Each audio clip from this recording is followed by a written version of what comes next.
All right, hey folks, welcome back to another Gambit update show, part of the Gambit strategy. I'm Andrew Essick, this is Shawn Crocker.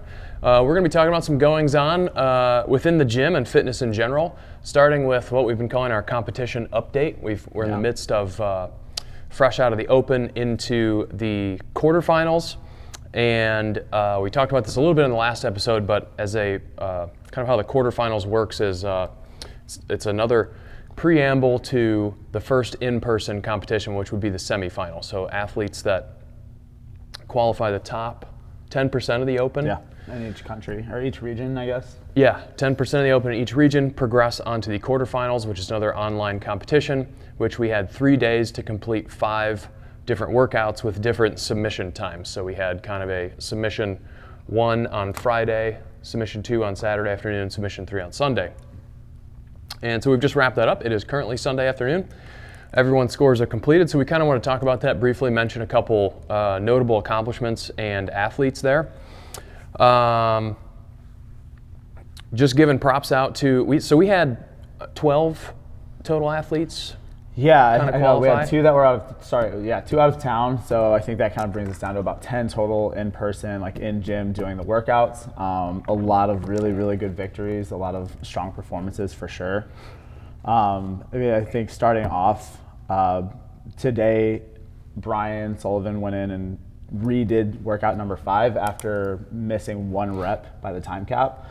And I think finished this time with 30 seconds to spare. So workout 5 victory. Being a workout that ended with heavy snatches. 10 heavy snatches, 185 pounds for the gentleman.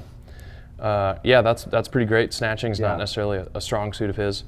I know Rebecca's relatively new to muscle ups. She totaled 18 muscle ups in one of the events. Yeah. And if I get super creative or bored later, I may superimpose these workouts on the screen so people can read the events. We'll flash them up, but. In the muscle up workout, I know on the muscle up note also, Corey Clark finished all 30 muscle ups in that workout, which is a big accomplishment for her, stringing muscle ups together in kind of high volume there. Yeah, I think Christine also had a great performance on muscle ups, not always being a movement that she's super confident in. Yeah. And then again, like that pairing, if we superimpose the workouts, is paired with pistol squats and GHDs, just a ton of midline.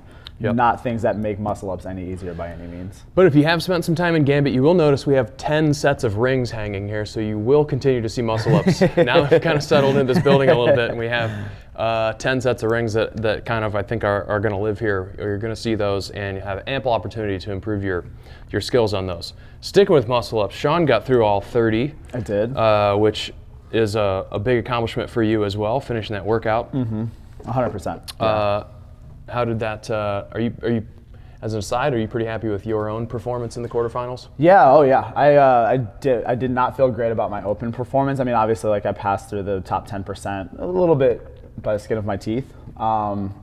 But yeah, I think like quarterfinals definitely fits better into my own skill set. Just I like the higher weights, the higher skill stuff. No wall walks. No wall walks. Yeah, I mean, all of the tests were super fun. I think we had a great group that did it together. So we got to feed off that energy. So yeah, I'm super happy with how. Yeah, and another side note that I was going to mention earlier is just the sheer number of people we had compete in the quarterfinals. I think a lot of people in the area think of us as a competitive gym, and I like to think that we're not really. I mean, we definitely are aware of what the top end of competition looks like, having been to the games myself and coached there several times, never competed, mind you. We haven't coached there a bunch of time. Kelly's been there. She's our lead programmer now at the gym.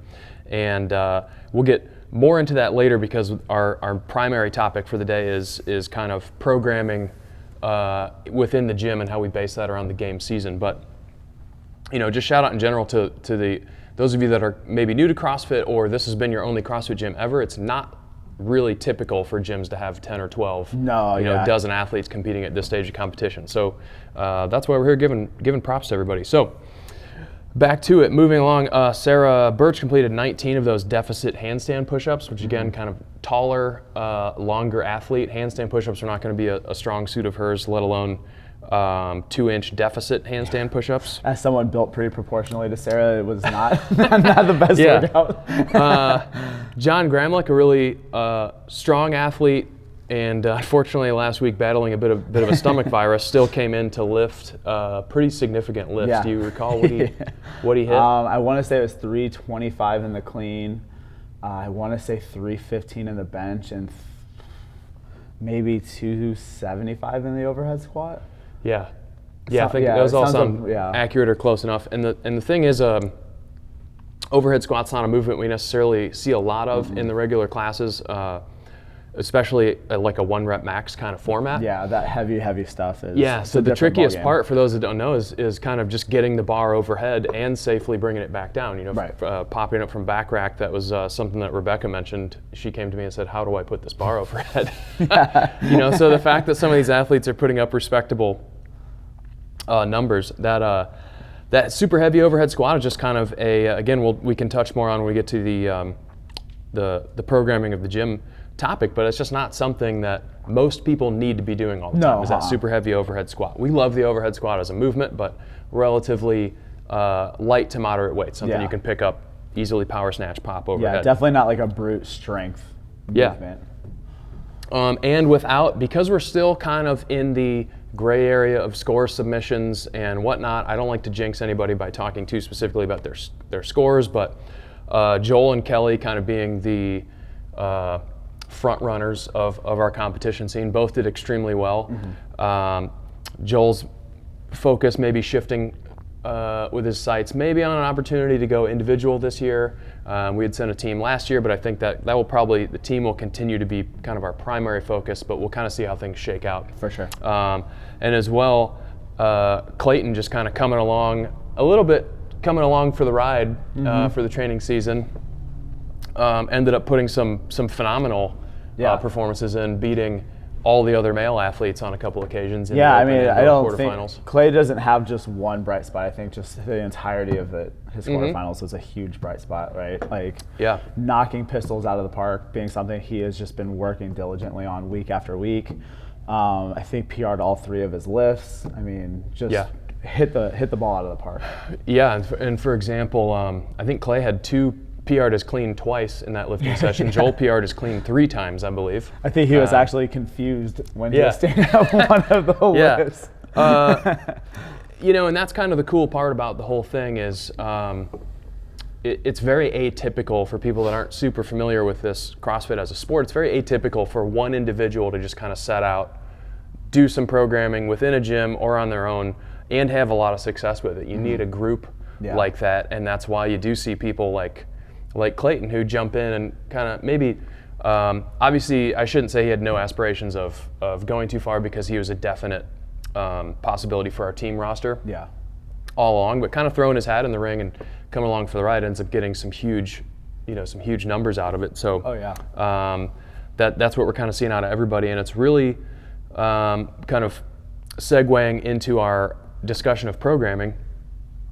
I love the open and the quarterfinals in the gym environment because I love the concept of showing full range of motion and that little bit of judging and that kind of extra requirement. Like, we always joke about showing capacity, and it's kind of like in CrossFit, you get in the game season, you get judged on things and you get no reps. But there's a discussion of, did you show capacity in the movement? Can we give them some leeway in a certain thing because they did the work, they just didn't meet the exact standard. But there's a really cool aspect of this whole thing a lot of people miss out on if they never compete, and that's that, hey, that's great, you did 100 squats. If they weren't below parallel, they don't count. And as much as that's not really that important for your average individual, I think it's really fun to explore that for some people and kind of like hold people to a standard that had never been held to a standard before, and actually have somebody there sometimes with a clipboard counting your reps to make sure you were honest with yourself, and that's kind of a cool experience. So like I said, segueing into our primary topic, cyclical programming at our gym specifically, and how we look at the CrossFit Games in that season. Season tends to change a little bit every year, but on the whole, we've been an affiliate for 12 years. I did all of our programming from day one at the gym, because that was part of the whole thing that really fascinated me. And some people don't realize 12 years ago there wasn't programs you could sign up for necessarily. You know, you've got Wodify, and I can go into Wodify and just click a button and order Jason Kalipa's programming from NorCal or 100 others or Invictus or whatever. Yeah, and they just plug it right into Wodify. Well, you know, and that's the biggest piece of advice I would give to a lot of prospective gym owners or coaches is to go in there and click that button and just hands off and don't worry about it. But it saves a lot of, it definitely can save a lot of time. And there's so many other, my primary point in saying that too is for new folks to the, into this business is that there's so many other things you should be focusing on in the early 100%. Stages of your business. But, you know, that said, we had kind of no choice other than to follow CrossFit.com, and we always kind of kept an eye on that, but that's not enough for like a true games athlete to train. Right. And then a few years back, handed that over to Kelly, and what's cool is we kind of cycle the whole gym, not just the competitors, but the whole gym cycles around the open season. So you'll see our weightlifting cycles kind of reflect post CrossFit Games. They'll reflect raw strength as opposed to snatching 75 pounds 100 times in a row. And you know, coming into this, a lot of people will kind of start to notice they're getting pretty beat up. Like volume gets a little higher. Yeah. We're trying to train all of our members, again, not just the competitors, to be ready for the open and the quarterfinal or whatever. And it doesn't matter if you registered, we're trying to get the best performance out of you. And I think most coaches would probably agree some type of cyclical training is going to get you the best for result. sure. And you see this, I mean, back in the old like Soviet weightlifting manuals, it's always like cycles of training, you know, macro, meso cycles, you know, kind of focusing on a bigger picture and then whittling it down to focus on smaller goals as you progress towards, you know, your competition date or whatever that peak that you're trying to train for is. Absolutely. How many weightlifting competitions have you done? I've done 3 meets. 3 meets? Yeah. And how long did you prepare specifically for those? Well, one I did like a full 12-week cycle. The other 2 is more of kind of off the cuff. Like I had maybe a month to get kind of trained up for it, which is not suggested by any means. That's not what you want to do. But like my last one, I took like a dedicated 12-week cycle. And mind you, like there's a lot of stuff that kind of went before that. You know, I think coming from CrossFit, it's a little bit more complex because we have to be so good at so many different things, right? Yeah. Looking at a weightlifting meet, you need to be able to snatch and clean and jerk. That's it, right? Yeah. You got basically 3 skill sets. Yeah. CrossFit's a little bit different because we have to be good at not only those 3 things, but running and rowing and biking and gymnastics and you know, all of these other methodologies. And when you go into when you compete in Olympic weightlifting or traditional, you know, clean and jerk snatch, there's no squat or deadlift in that, which we would call a power lift, right? Or a bench press. You're doing these really dynamic lifts, and I think that equates to CrossFit in the way that a lot of people, especially naysayers of CrossFit, are very critical of high rep Olympic lifts because they see the test of CrossFit. They don't see the structure of CrossFit. And what I mean by that is they see the games or they see the competitions or they see the benchmark workouts. Well, they're all, you know, we're clean and jerking, we're doing a lot of kipping pull-ups, we're doing a ton of box jumps. That's not necessarily the best way to prepare yourself to meet some of those tests. So sure. When we look at a typical games athlete, we put in the concept of kind of, I call it dynamic. I'm sure there's a more technical term for that, but I don't have my college degree is in business and nothing related to science. So I always talk to people about a dynamic versus a non-dynamic setting or movement. And obviously all weight lifts are probably technically dynamic, but I would call, like, if I'm testing a benchmark workout, I'm doing, let's say, we'll put it simply, let's say Grace, for example, 30 clean and jerks for time.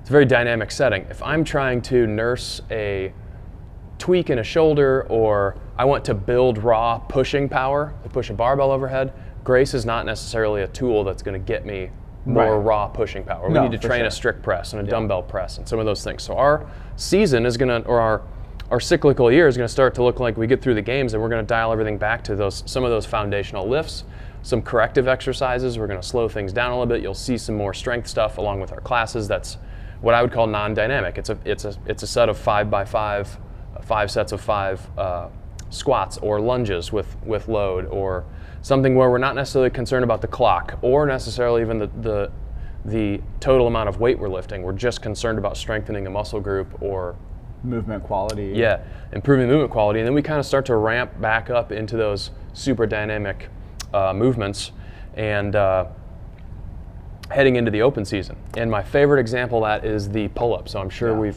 people that have been a member for a year or more will know that we ran a 12+ week pull-up / muscle-up cycle that I think, unfortunately I don't have notes on it, but I know we got a ton of pull-up PRs. Like people got their first pull-up. People that didn't know, I know like Maria at Max Effort Mardi Gras surprised herself by doing one pull-up and then multiple pull-ups because that stuff, 12 weeks kind of just suddenly adds up on one day. But that's because we did a lot of strict pull-ups and assisted pull-ups and volume on that, not just hanging from a bar, flinging yourself around trying to get kipping driving hip power. Yeah. So. Any other comments, questions, or concerns about the cyclical nature of our programming? No, I think you hit the nail on the head. I think kind of taking that step back, like being able to support weight overhead, kind of going back to like the jerk, right, where it's a hip leg driven movement to overhead.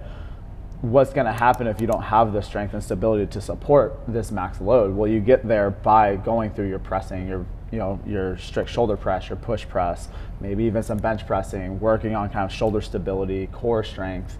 I mean, all of that stuff sets the foundation for everything else that's going to come as we add in more, kind of total body power expression. Yeah, so I'd say to bring it around in summary, I like to, one of the things I've developed over the last couple of years is ending a talk with someone on the business side with action items. So I'd say action items for you, if you're watching, if you are, if you've been a member of Gambit for quite a while, just take note that we are going to cycle back into some of those foundational strength exercises, and you as an athlete shouldn't necessarily stress about where your power snatch is all the time, or even where your mile time is necessarily. We're going to maybe after the games season ends and we look towards 2023, things are going to slow down a little bit. You might get a little bit heavier, you might get a little bit just raw strength stronger, maybe your deadlift improves, maybe your strict pull-up gets better, but your actual muscle-ups don't feel quite as good, and that's okay. For those of you that are newer to CrossFit, keep in mind that the crazy volume and insane movements you kind of tend to see right now in programming are not going to be the things you're going to see as much of as we move past the CrossFit Games. And some of that will depend on how far our team and or individuals make it into the competition season. But look for more information on our the status of our team and our competition season, how we look to move into that, and who's going to be on that team, probably in our next episode. In the meantime, thank you very much for tuning in, and we'll see you next time. Yeah, thanks guys.